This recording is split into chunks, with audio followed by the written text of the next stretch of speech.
Bismillahirrahmanirrahim. Assalamualaikum warahmatullahi wabarakatuh.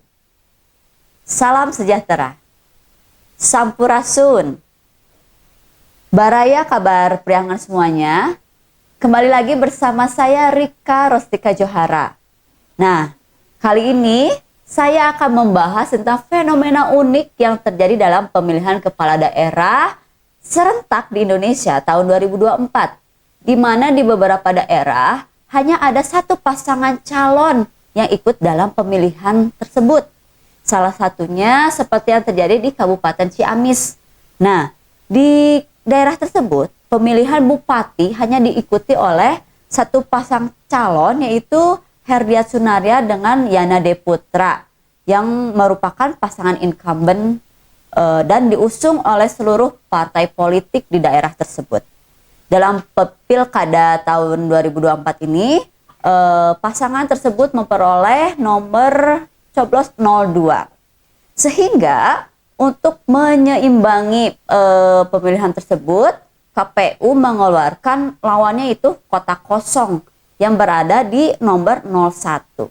Namun, menariknya di masyarakat muncul inisiatif adanya gerakan relawan kotak kosong yang menyebar di beberapa kecamatan di kabupaten tersebut. Nah, sebelumnya kabar priangan sudah mewawancarai beberapa pihak terkait untuk mengetahui apa sih fenomena relawan gerakan kotak kosong ini.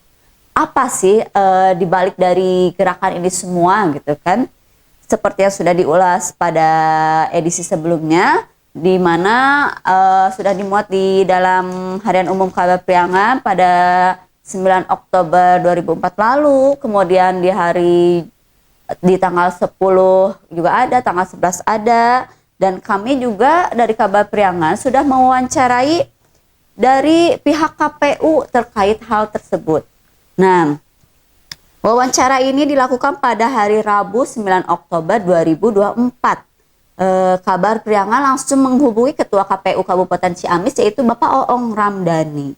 Nah, seperti yang sudah dijelaskan tadi ya, bahwa hanya ada satu pasangan calon. Dan sebelumnya juga Kabar Priangan sudah mewawancari beliau untuk menanggapi dari adanya atau munculnya gerakan relawan kotak kosong. Ya, dan KPU mengatakan bahwa pihaknya bersikap netral. Meskipun tidak ada regulasi yang mengatur tentang adanya relawan gerakan kotak kosong tersebut gitu. Itu hanya merupakan kreativitas atau aspirasi dari masyarakat setempat. Nah, meski begitu pihaknya yaitu dari KPU tidak juga melarang dari gerakan tersebut. Tapi kali ini Kabar Priangan ingin mengetahui lebih jauh tanggapan dari KPU. Bagaimana jika seandainya kotak kosong yang memenangkan pemilu atau dalam hitungannya mereka memperoleh suara lebih dari 50%. Nah, apa yang dikatakan oleh Bapak Oong dalam wawancara tersebut? Nah, pertama yaitu secara otomatis akan dilakukan pemilihan ulang dalam waktu tunggu 1 tahun. Jadi, jika pada pilkada tanggal 27 November mendatang, paslon 02, yaitu Bapak Herdiat Yana, yang didukung oleh seluruh partai politik kalah atau kurang dari 50% suara, maka kotak kosong yang menang. Nah, di tahun selanjutnya akan dilakukan pemilihan kepala daerah ulang, di mana pada prosesnya itu akan sama seperti pilkada tahun sekarang gitu. Harus dimulai lagi pembentukan panitia, kemudian diulangi lagi penyusunan anggarannya, kemudian orang-orang untuk di PPS-nya, tempatnya, waktunya, dan sebagainya. Kemudian dibuka lagi pendaftaran untuk para calon. Yang meskipun harapan dari relawan kotak kosong ini, kenapa mereka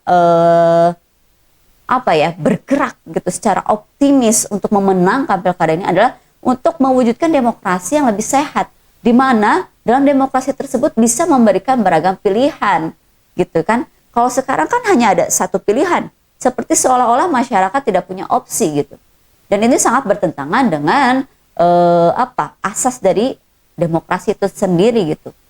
Dan seperti yang sudah disebutkan sebelumnya ya, pandangan dari Bapak Rifki Syahrani Fahri yang mengatakan bahwa jadi seolah-olah pemilu ini atau pilkada ini seperti prosedural saja gitu, formalitas saja gitu.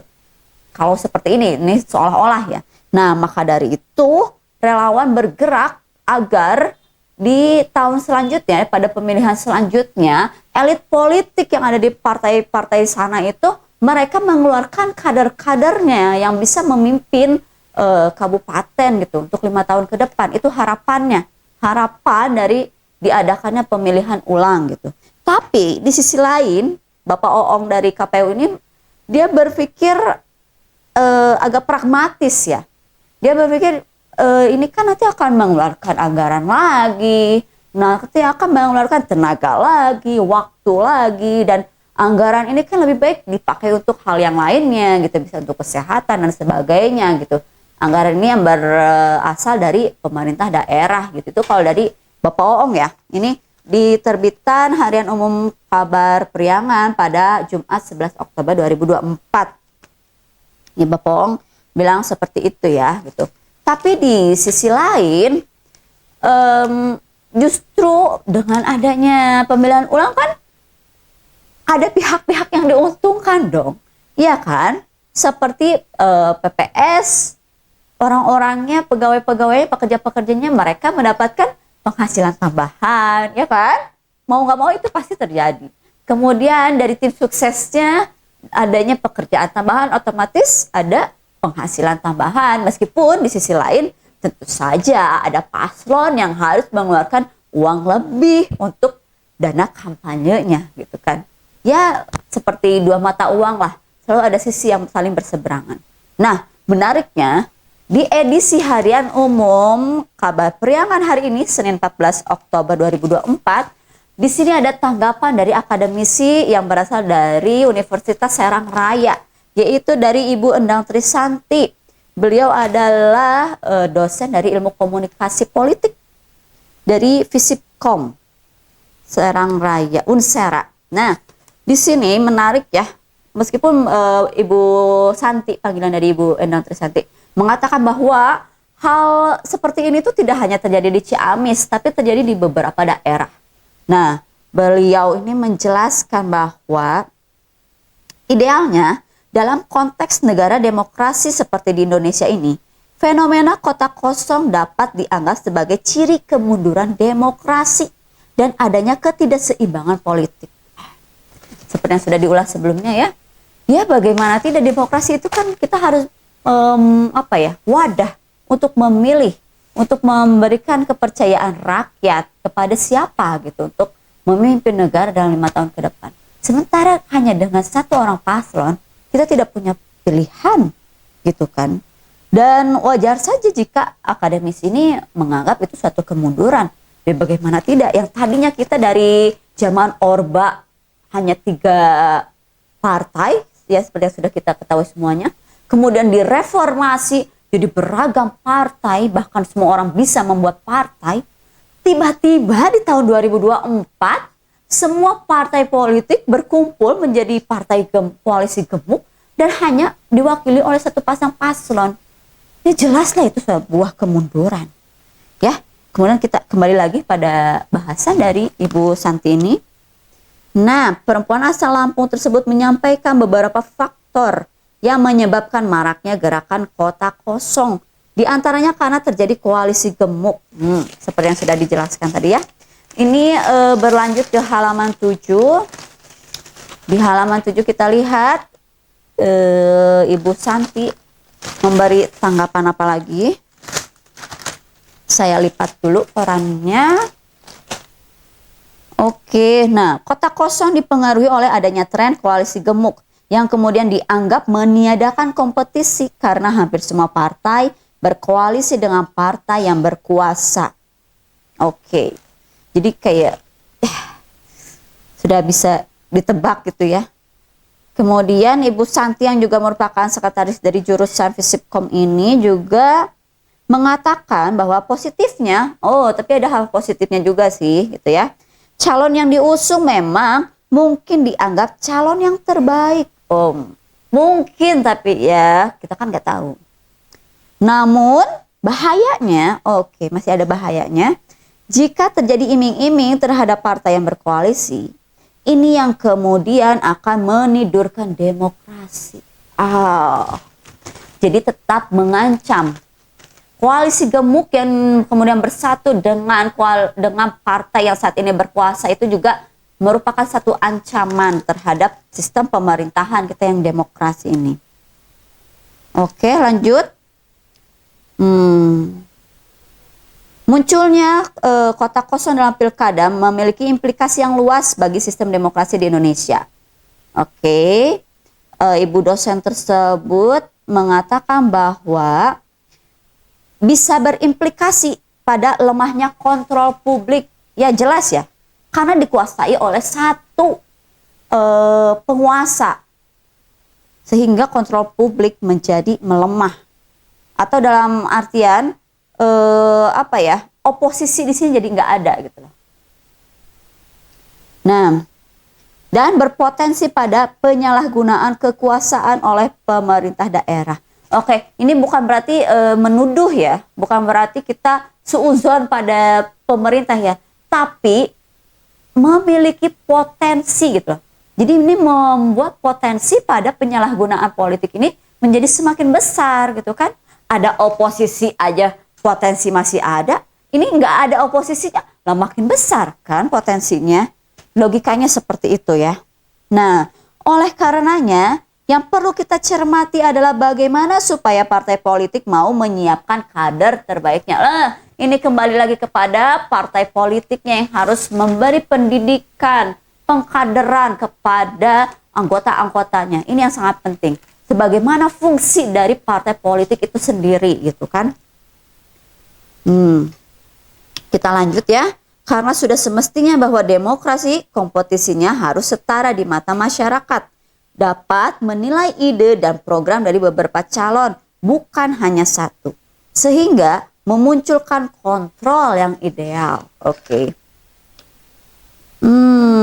Menurut ibu dosen ini sendiri ya, ia menegaskan bahwa pilihan untuk mencoblos kotak kosong merupakan hak yang melekat pada setiap pemilih. Oke, jadi tolong ya untuk para tim ses di sana, mencoblos itu pilihan loh dan hak gitu ya. Meskipun itu adalah tugas dari tim ses untuk meyakinkan masyarakat bahwa paslon yang dia usung ini adalah yang terbaik dan bisa memimpin dengan segenap kemampuannya selama 5 tahun ke depan. Tapi perlu diingat juga bahwa memilih opsi lain itu adalah hak setiap warga negara. Oke? Jadi jangan disebut aku dengar-dengar bahasa-bahasa yang kurang baik itu di media sosial sana gitu ya. Nanti ini akan kita bahas pada edisi selanjutnya. Nah, kita lanjut ya, masih dari ibu dosen ini, Ibu Santi. Sehingga kemudian persoalan ini bukan hanya tentang anggaran. Kembali lagi seperti yang dikatakan oleh Bapak KPU tadi ya, Pak Oong Ramdhani yang mengatakan dia lebih ke pragmatis aja sih. Nanti ada anggaran lagi yang keluar, waktu lagi, tenaga lagi. Tapi menurut ibu dosen ini bahwa hak ini bukan hanya soal anggaran gitu kan. Soal anggaran, tenaga dan sebagainya, tetapi lebih kepada bagaimana pemerintah daerah harus meninjau kembali mengapa pemilih justru memilih kotak kosong apabila kotak kosong memenangkan pilkada. Ini jelas ya, ini merupakan satu PR yang besar banget untuk pemerintahan di situ. Dan kesuksesan penyelenggaraan pemilu juga harusnya punya tolak ukur sendiri kan. Harus ada alat yang mengukur sejauh mana penyelenggaraan pemilu ini dikatakan sukses gitu loh. Harus ada standarisasinya gitu loh. Gak bisa hanya menyelenggarakan kemudian selesai ada pemenangnya dan itu bisa dikatakan sukses, lancar, terselenggara. Tetap harus ada alat-alat kontrol sosialnya. Nah, kemudian ini saya masih lanjut ya. Dalam konteks demokrasi, kota kosong bisa dimaknai sebagai bentuk ekspresi ketidakpuasan masyarakat. Nah, ini adalah cara bagi pemilih untuk menyampaikan pesan bahwa mereka tidak menemukan representasi yang sesuai dengan harapannya. Oke? Dengan demikian, kota kosong bukan sekedar angka, melainkan suara. Oke, jadi berapapun suara yang diraih oleh kota kosong, mau itu cuma 10 orang, 5 orang, mau berapa persen, itu tidak dilihat sebagai angka, tapi sebagai apa tadi itu ya, representasi suara yang perlu didengar dan direspon oleh para elit politik. Kembali lagi ini menjadi PR-nya para elit politik. Dengan memilih kota kosong, masyarakat sebenarnya sedang menjalankan hak demokrasinya secara aktif dan menyampaikan pesan bahwa proses demokrasi harus sesuai, harus terus diperbaiki agar lebih responsif terhadap aspirasi rakyat. Oke. Berarti relawan kota kosong ini bukan hanya angka, bukan berapa jumlah orangnya, tetapi lebih pada suaranya. Kenapa ini terjadi? Dan ini merupakan PR terutama untuk para elit politik. Begitu ya. Ini yang diungkapkan pendapat dari akademisi dari Unsera ini. Meskipun kota kosong dapat menjadi tanda ketidakpuasan, kita perlu melihatnya sebagai sebuah sinyal yang harus didengar. Suara rakyat yang memilih kota kosong adalah ekspresi kebebasan mereka untuk menolak calon yang tidak mereka yakini. Kota kosong dalam Pilkada 2004 bukan sekedar angka, melainkan cerminan dari dinamika politik yang kompleks dan tantangan demokrasi di tingkat daerah. Oke, tingkat daerah itu adalah level yang paling bawah untuk memperbaiki situasi pemerintahan ya. Dan beliau mengatakan perlu diingat, jikapun kota kosong yang menang, maka itulah suara yang bersumber dari masyarakat dan itu perlu dihargai. Nah, itu pendapat dari Ibu Endang Trisanti yang merupakan akademisi dari Universitas Serang Raya. Oke, dan ini cukup agak bukan berseberangan, tapi mereka ada dua sisi gitu. Kalau tadi itu dari KPU, pilkada ulang itu akan membuang-buang waktu, tenaga dan sebagainya gitu. Padahal kan bisa kita lihat dari sisi lain ya. Ada beberapa pihak justru yang diuntungkan gitu kan. Dan di sisi lain Ibu Santi mengatakan bahwa itu adalah hak rakyat. Dan jangan dilihat dari jumlahnya, tapi dilihat dari aspirasinya. Mengapa hal itu terjadi? Dan ini menjadi PR besar untuk kita semua dan terutama untuk elit politik. Itu dari fenomena yang terjadi di kota kosong di Kabupaten Ciamis dan juga daerah-daerah yang ada di Indonesia lainnya gitu ya. Harapannya semoga demokrasi kita bisa berjalan terus dengan sehat, pemerintahan kita juga bisa berjalan dengan aman dan rakyat terutama bisa memberikan kepercayaannya kepada orang yang akan memimpin setiap daerah nantinya dalam 5 tahun ke depan. Oke? Sekian pembahasan kita untuk hari ini. Saya Rika Rostika Johara, mohon maaf atas segala kekurangan dan kesalahannya. Wabillahi taufiq wal hidayah. Wassalamualaikum warahmatullahi wabarakatuh.